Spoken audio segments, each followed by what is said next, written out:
Alright, in this new version of Model Object Viewer, we've added a bunch of helpful upgrades.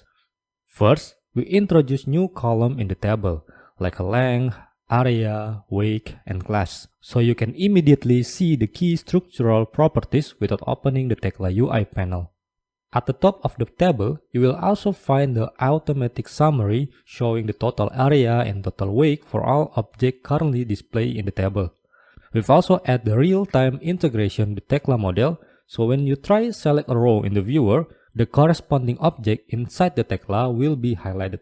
Another important improvement is the ability to update the class value directly from the table. Any changes you make in here will immediately reflect inside the Tekla. And finally, we added a direct delete object feature, so you can also remove a model object straight from the viewer, making this tool not only for viewer, but also a lightweight management panel for Tekla Structure.